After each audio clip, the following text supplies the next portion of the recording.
We're back on the stage at the Heartland Cafe, where every Saturday morning you can listen to another edition of Live from the Heartland Radio.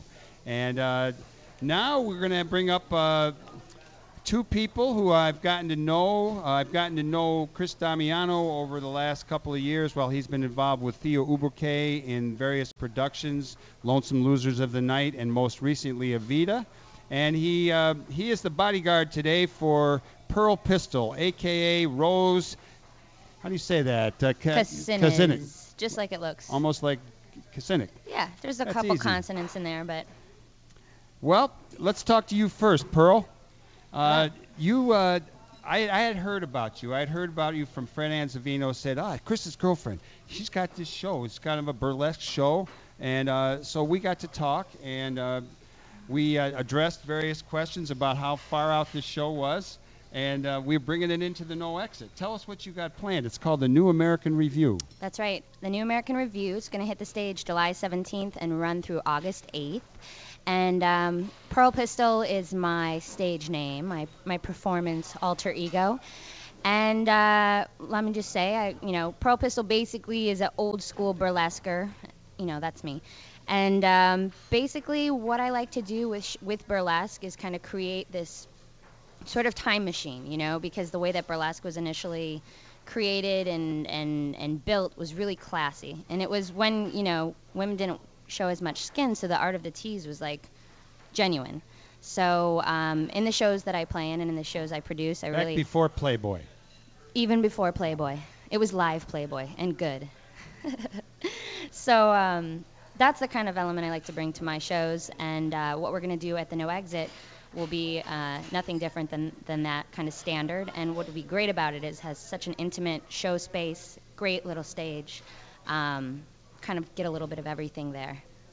Well, it's going to be a 10 o'clock show, and I know that there's going to be at 8 o'clock for no cover. While there will cost money to see the New American Review, there is Professor Tom's World of Wonders, which was it's a circus, right? What's he got planned for that? That's going to be the opening act, which exactly. Really has got fire eaters, it's got chainsaws. What do you know about it? Well, Tom is going to be a part of the American Review show as well, but he's going to be kind of the opener with his own. It's a one-man show, which is essentially like, the way he explains it is it's a monologue that has magic and kind of bits of old circus sideshow in it, but it's a one-man show.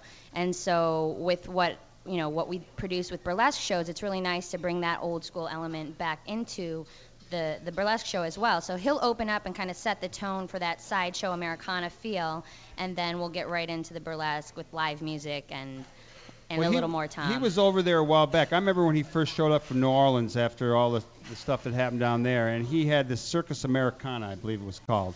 And there actually was a chainsaw.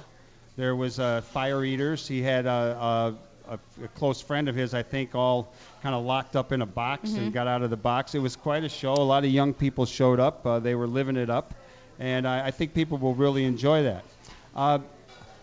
Pearl, Rose, yes. Tell me how you got interested in burlesque. It's don't hear a lot about it. They always talk. Once in a while you see some old movies and pictures of people with fans.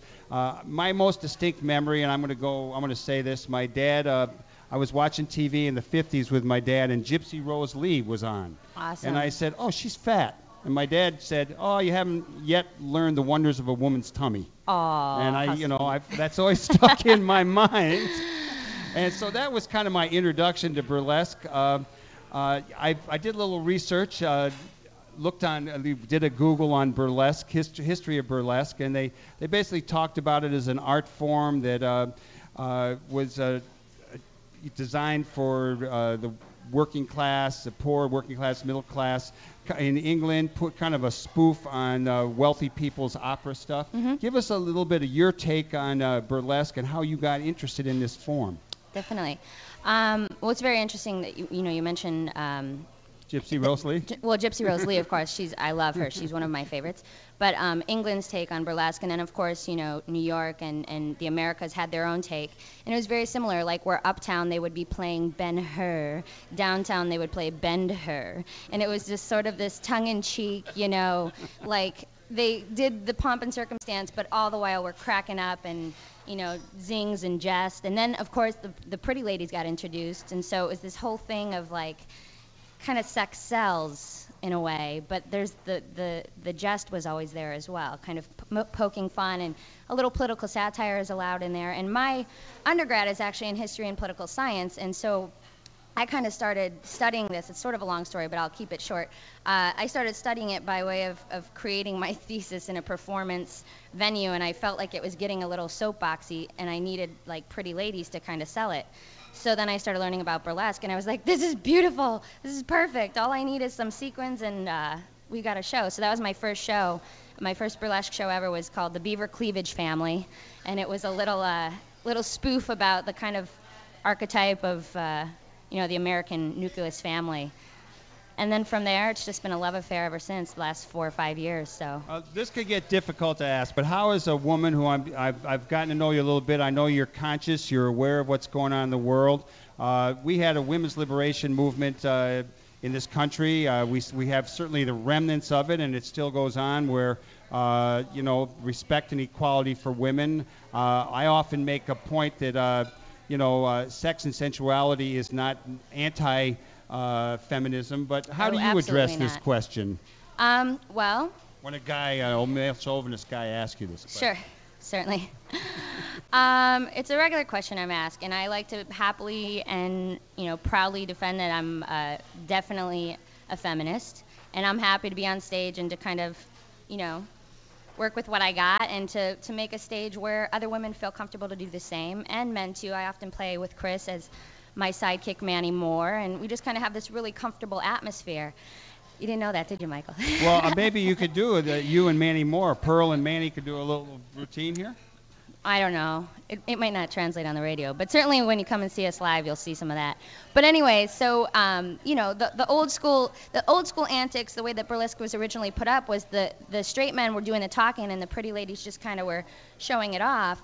And what's really cool about being in 2009, we can have straight men and straight ladies in our show as MC Barker characters, but the ladies can talk, and so I can do an act where I'm literally wearing a book, and the last page you see my goods, but the whole time I'm talking, and you're like listening to me, because in the end you're going to get the treat.